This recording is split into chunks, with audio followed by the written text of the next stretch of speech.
तो here is the all new KTM Duke 390R। वैसे मैंने आप लोगों को ऑलरेडी वीडियो जो हो दिखा दी थी जो 349 सीसी इंजन वाला था, बट काफ़ी लोग मेरे से बोल रहे थे कि भाई जो ड्यूक 390R है उसकी एक वीडियो लेकर के आओ। सो फाइनली मेरे सामने खड़ी है क्या क्या चीज़ें जो है इस बाइक में मिलती है, एंड अगर आप 349 सीसी वाले इंजन से कंपेयर कर रहे हो तो उसमें जो है उसमें क्या क्या डिफरेंस मिलेंगे उसके बारे में भी बात करने वाले हैं।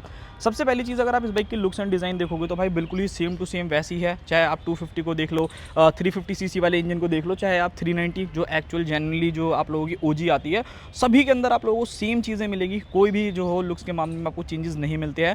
फ्रंट से ए से लेकर के बी पोर्शन सभी चीज़ें जो हो वो सेम है। फ्रंट से स्टार्ट करते हैं। सो इस बाइक के अंदर अगर आप देखेंगे तो LED इंडिकेटर जो वो मिलते हैं, बाइक के अंदर LED हेडलाइट्स, एंड उसी के साथ DRLs भी जो हो वो LED हैं जो बहुत फैबुलस हैं। वैसे एक चीज़ मैं बताता हूँ, इसकी हेडलाइट्स का थ्रो पर्सनली मुझे उतना पसंद नहीं है, बाकी आप अपना ओपिनियन बताना अगर आप 390 को यूज़ करते हो या जो भी आप लोगों के पास ड्यूक जो न्यू जनरेशन वाली है उसके अंदर आपको जो हो हेडलाइट्स कैसी लगती हैं। अच्छा, इसके अंदर अगर मैं आप लोगों को थोड़े से चेंजेस दिखाऊँ, लाइक जो 350 आती है उसमें एंड इसके अंदर आपको डिफरेंसेस क्या मिलेंगे, तो 3 मेजर डिफरेंसेस हैं।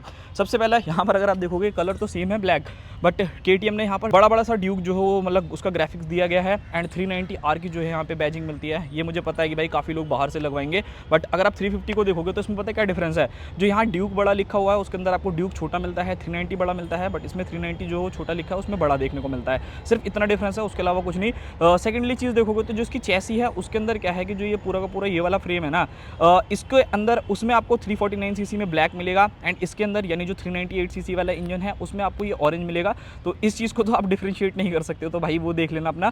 बाकी प्राइसिंग एंड बाकी सारी चीज़ों के बारे में भी बात करेंगे। सबसे पहली चीज़ यहाँ पर अगर आप देखते हैं कि यहाँ पर आपको क्या मिलता है, तो देखो अगर आप 400 सीसी की एक बाइक ढूंढ रहे हो, इससे बीस्ट बाइक आपको नहीं मिलने वाली। मतलब 400 सीसी के अंदर ना दिस इज़ द बीस्ट। मतलब मैं ऐसा क्यों कह रहा हूँ, लाइक आपने ट्रैम को देखा, बजाज को देखा, उन्होंने क्या करा, 349 सीसी का इंजन आपके लिए कंटिन्यू करा, बट उसके अंदर 400 सीसी वाले वेरिएंट जो है पूरी तरीके से डिसकंटिन्यू कर दिए।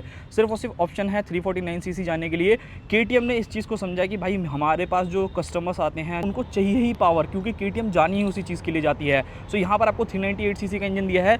बाइक के फ्रंट में देखोगे 320 mm की फ्रंट डिस्क, फैबुलस ब्रेकिंग है, इसमें कभी भी किसी को शिकायत नहीं होने वाली। प्रॉपर WP एपेक्स के USD सस्पेंशन, एंड उसी के साथ 110 सेक्शन का फ्रंट में टायर जो कि अपोलो अल्फा H1 वाला है। मतलब भाई क्या मैं बोलूँ, मतलब क्या तारीफ़ करूँ। KTM जो पैसे आपसे लेता है ना, मैं सच बता रहा हूँ आपको, हर वो एक छोटी से छोटी चीज़ ऑफर करता है जो शायद आपको अदर ब्रांड जो हो बिल्कुल भी नहीं करने वाले। तो दिस इज़ द फैबुलस चीज़ जो कि आपको इस बाइक के अंदर मिलेगा। इंजन के बारे में बात करते हैं तो देखो, इंजन अगर आप देखेंगे यहाँ पर आप कहोगे कि भाई इसमें डिफरेंस क्या है। सच में डिफरेंस नहीं है, बिकॉज अगर आप 349 सीसी देखोगे वो भी सेम लगेगा, ये 400 सीसी का इंजन भी आपको सेम मिलेगा। 398 सीसी का single cylinder liquid cooled FI BS6 complaint ये इंजन रहने वाला है। 46 bhp का power and 39 Newton metre of torque.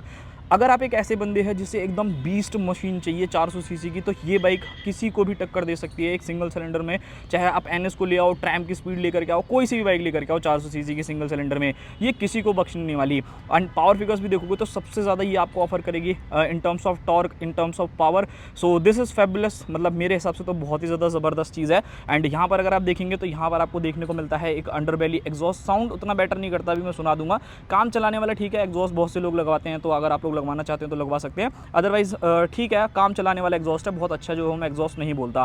Proper यहाँ पर मोनोशॉक एब्जॉर्बर्स हैं WP एपेक्स के, एंड इनको भी आप जो हो एडजस्ट कर सकते हो अकॉर्डिंग टू यू। अगर आपको अपनी राइड सॉफ्ट चाहिए या फिर हार्डर साइड रखना चाहते हैं, सो सारी चीज़ें जो है यहाँ पे मिलेगी। ऐसा जो है बटन है, मतलब बटन नहीं, उसको आप जो हो एडजस्ट कर सकते हो। सो वो एक चीज़ यहाँ पे रहेगी। एल्युमिनियम स्विंग आर्म, बनाना टाइप स्विंग आर्म जो है यहाँ पे मिलता है। सो ऑब्वियसली लाइट वेट जो हो रहता है, एंड परफॉर्मेंस के लिए बनाया जाता है ताकि बाइक का वेट जो हो वो काफ़ी कम रहे।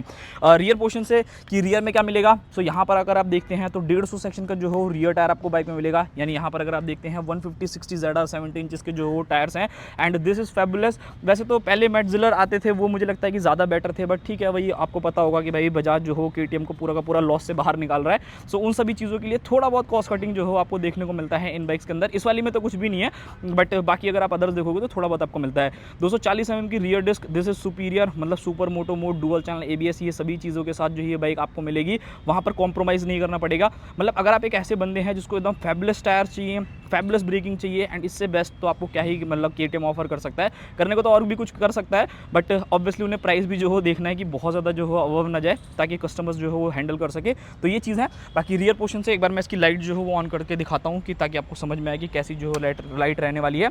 सो यहाँ पर हम लोगों ने हैज़ार्ड लाइट को भी जला देते हैं। सो यहाँ पर अगर आप देखेंगे सो एलईडी टेल लाइट जो है यहाँ पर आपको मिलती है, वह बहुत फेबुलस काम करती है। एलईडी इंडिकेटर्स, ये पहली बार जो आप लोगों ने जो सबसे पहले KTM आया करती थी ना, मैं उस टाइम मांगता था कि भाई हर बाइक के अंदर ये वाले इंडिकेटर्स होने चाहिए। विजिबिलिटी भी बहुत अच्छी है एंड देखने में सुंदर है। थोड़ा कॉस्ट में जो हो ज़्यादा ऑफकोर्स पड़ते हैं, बट ठीक है चलो कोई नहीं। यहाँ पर अब ग्रैब रेल्स देखोगे, सो ग्रैब रेल्स भी बहुत स्टाइलिश है। यहाँ पर देखोगे तो इसको थोड़ा सा प्रोटेक्ट करने के लिए भी दे रखा है एंड ये बहुत ज़्यादा अच्छी फिनिश के साथ मिलता है, कोई कॉम्प्रोमाइज़ नहीं है।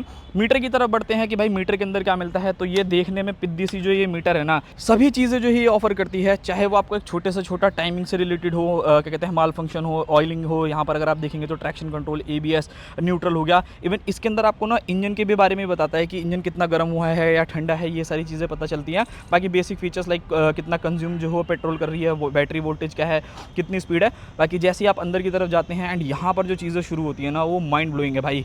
सबसे पहली चीज़, राइडिंग मोड्स में जाएंगे तो 3 तरीके के राइडिंग मोड्स हैं, रेन है, ट्रैक है एंड स्ट्रीट है।